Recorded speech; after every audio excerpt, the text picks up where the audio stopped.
നമസ്കാരം. എല്ലാവർക്കും സുഖമാണല്ലോ? എൻ്റെ കഴിഞ്ഞ വീഡിയോസ് എല്ലാവരും കണ്ടിരിക്കുമെന്ന് കരുതുന്നു. കാണാത്തവർ കാണാൻ ശ്രമിക്കുക, കാരണം എൻ്റെ ഇന്നത്തെ വീഡിയോ അതിൻ്റെ തുടർച്ചയാണ്. ഇന്ന് നമ്മൾ നോക്കാൻ പോകുന്ന ബൈബിൾ ഭാഗം ന്യായാധിപന്മാരുടെ പുസ്തകം 10-ാം അധ്യായമാണ്. അപ്പോൾ നമുക്ക് ക്ലാസ്സിലേക്ക് കടക്കാം. ഒന്നാമത്തെ ചോദ്യം: അബിമലേക്കും സൈന്യവും ശെക്കേമിനെതിരായി എത്ര ഗണങ്ങളായാണ് പതിയിരുന്നത്? ഉത്തരം 4 ഗണങ്ങളായി.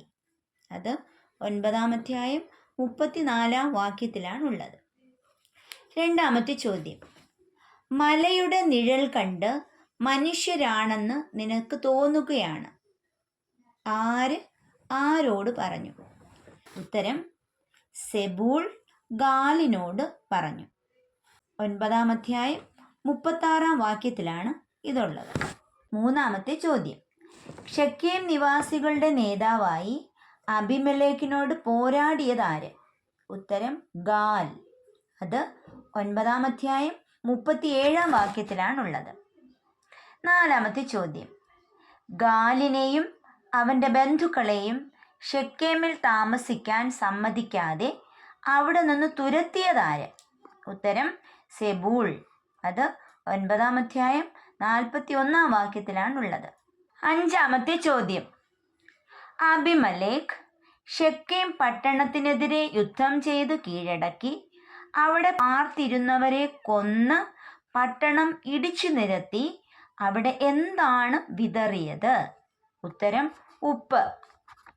അത് 9-ാം അധ്യായം 45-ാം വാക്യത്തിലാണുള്ളത്. ആറാമത്തെ ചോദ്യം: ശെക്കേമിലെ ഗോപുര നിവാസികൾ ഏത് ക്ഷേത്രത്തിൻ്റെ കോട്ടയിലാണ് കടന്നത്? ഉത്തരം എൽ ബെറീത്ത്. അത് 9-ാം അധ്യായം 47-ാം വാക്യത്തിലാണുള്ളത്. ഏഴാമത്തെ ചോദ്യം: അബിമേലെക്ക് പടയാളികളുമായി ഏതു മലയിലേക്കാണ് പോയത്? ഉത്തരം സൽമോൻ മലയിലേക്ക്. അത് 9-ാം അധ്യായം 48-ാം വാക്യത്തിലാണുള്ളത്.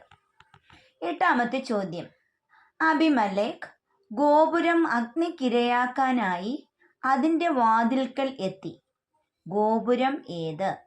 ഉത്തരം ബലിഷ്ഠ ഗോപുരം. അത് 9-ാം അധ്യായം 51-ാം വാക്യത്തിലാണുള്ളത്. ഒൻപതാമത്തെ ചോദ്യം: എന്തെറിഞ്ഞാണ് ഒരുവൾ അബിമേലെക്കിൻ്റെ തലയോട് ഉടച്ചത്? ഉത്തരം തിരികല്ലിൻ പിള്ള. അത് 9-ാം അധ്യായം 53-ാം വാക്യത്തിലാണുള്ളത്. പത്താമത്തെ ചോദ്യം: ജെറുബ്ബാലിൻ്റെ പുത്രനായ യോഥാമിൻ്റെ ശാപം ആരുടെ മേലാണ് പതിച്ചത്? ഉത്തരം ശെക്കേം നിവാസികളുടെ മേൽ. അത് 9-ാം അധ്യായം 57-ാം വാക്യത്തിലാണുള്ളത്. ഇന്ന് നാം കണ്ട ചോദ്യോത്തരങ്ങൾ എല്ലാവർക്കും മനസ്സിലായെന്ന് കരുതുന്നു. ഇന്നത്തെ ചോദ്യോത്തരങ്ങൾ കമൻറ്റ് ബോക്സിൽ പിൻ ചെയ്തിടുന്നതായിരിക്കും. ഇനിയും ഈ ചാനൽ സബ്സ്ക്രൈബ് ചെയ്യാത്തവർ ചെയ്യുക. ബെൽ ബട്ടൺ അമർത്താൻ മറക്കരുത്. എങ്കിൽ മാത്രമേ നോട്ടിഫിക്കേഷൻ ലഭിക്കുകയുള്ളൂ. അപ്പോൾ സപ്പോർട്ട് ചെയ്യുക, പ്രാർത്ഥിക്കുക. Thank you.